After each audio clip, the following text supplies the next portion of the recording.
আসসালামু আলাইকুম। সংবাদে আপনাদের সবাইকে স্বাগত জানাচ্ছি। আমি ফিরোজ তোহা। শুরুতেই আরবে কেবলস সংবাদ শিরোনাম।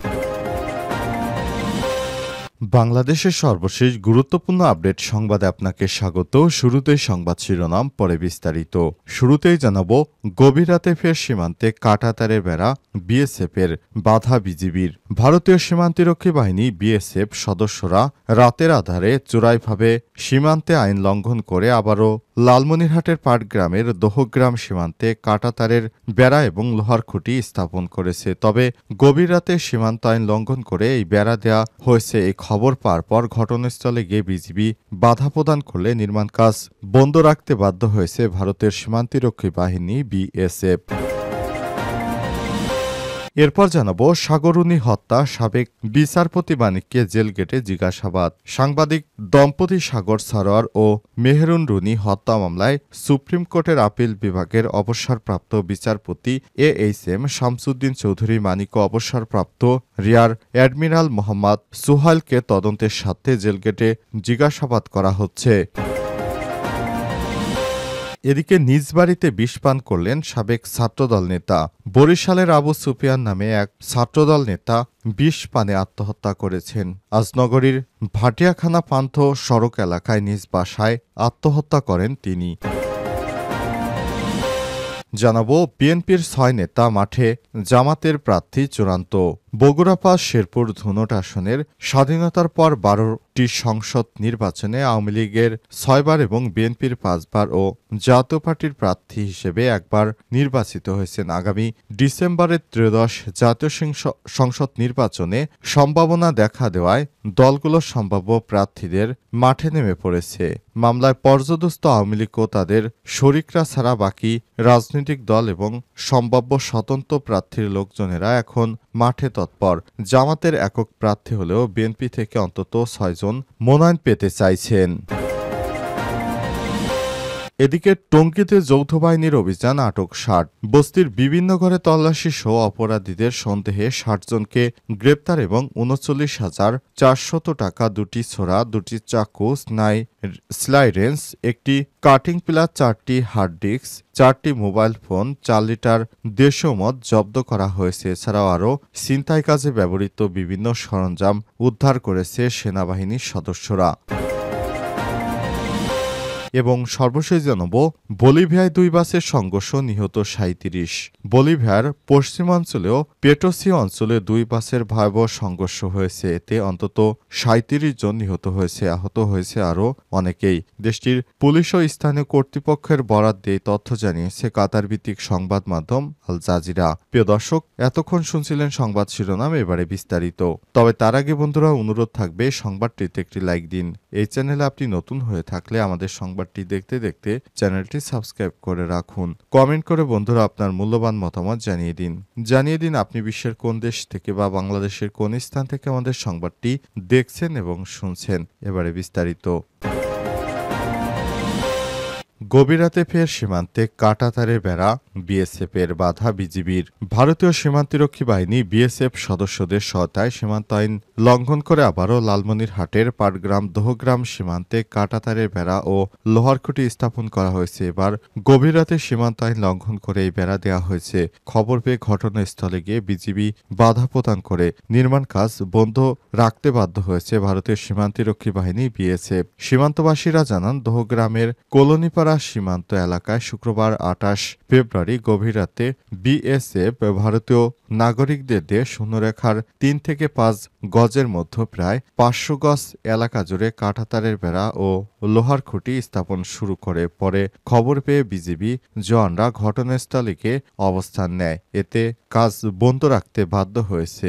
এরপর শক্তি বৃদ্ধি করতে থাকে বিএসএফ। বিজিবি সূত্র থেকে জানা গেছে, এই ঘটনায় পতাকা বৈঠকের আহ্বান জানিয়ে বিএসএফকে চিঠি পাঠানো হলে এতে সাড়া দিলে শনিবার ১ মার্চ বিকেলে ওই সীমান্তে বিজিবি বিএসএফ এর মধ্যে পতাকা বৈঠক অনুষ্ঠিত হয়। বৈঠকে বিজিবির পক্ষে পানবাড়ি কোম্পানি কমান্ডার সুবেদার আইয়ুব আলী ৭ সদস্যের প্রতিনিধি দলের নেতৃত্ব দেন এবং অপরদিকে বিএসএফ এর ভোটবাড়ি ক্যাম্পের কোম্পানি কমান্ডার জালম সিং নিজ বাহিনীর প্রতিনিধি দলের নেতৃত্ব দেন। এরপর বিজিবির সদস্যরা গিয়ে ঘটনাস্থলে গিয়ে অবস্থান নেন। এ সময় নির্মাণ কাজ বন্ধ রেখে সেখান থেকে সরে যেতে বাধ্য হয়েছে ভারতের সীমান্তরক্ষী বাহিনী।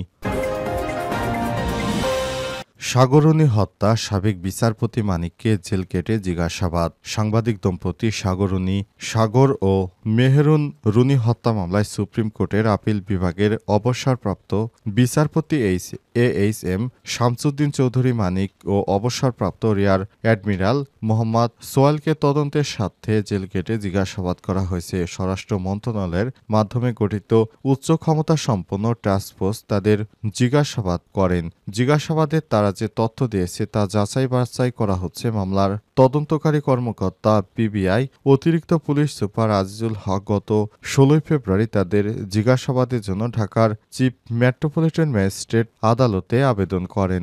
গত 18 ফেব্রুয়ারি ঢাকার মেট্রোপলিটন ম্যাজিস্ট্রেট MA আজহারুল ইসলামের তদন্তকারী কর্মকর্তার আবেদন মঞ্জুর করে তাদের জিজ্ঞাসাবাদের অনুমতি দেন। এরপর জেল কেটে তাদের জিজ্ঞাসাবাদ করা হয়েছে বলে আজ তদন্তকারী কর্মকর্তা PBIর অতিরিক্ত পুলিশ সুপার আজিজুল হক বাসসকে নিশ্চিত করেছেন। মামলার তদন্ত কর্মকর্তা PBIর অতিরিক্ত পুলিশ সুপার আজিজুল হক বলেছেন, বিচারপতি শামসুদ্দিন চৌধুরী মানিক ও মোহাম্মদ সোয়ালকে সাক্ষী হিসেবে সাগররুনি মামলায় জিজ্ঞাসাবাদ করা হয়েছে। বিগত স্বৈরাচারী সরকারের সময়ে সোহাইল ছিলেন নৌবাহিনীর একজন গুরুত্বপূর্ণ শেখ হাসিনার দোসর ব্যক্তি। আর বিচারপতি শামসুদ্দিন চৌধুরী মানিক, যিনি ছিলেন শেখ হাসিনার অত্যন্ত আস্থাভাজন একজন বিচারপতি, দেলার হোসেন সাঈদীর মতো ব্যক্তিকে ফাঁসির রায় দেওয়া সহ বিভিন্ন গুরুত্বপূর্ণ ব্যক্তিদেরকে ফাঁসির দড়িতে ঝুলানোর রায় দিয়েছিলেন এই বিচারপতি শামসুদ্দিন চৌধুরী মানিক। সাগররুনি হত্যাকাণ্ডের ঘটনায়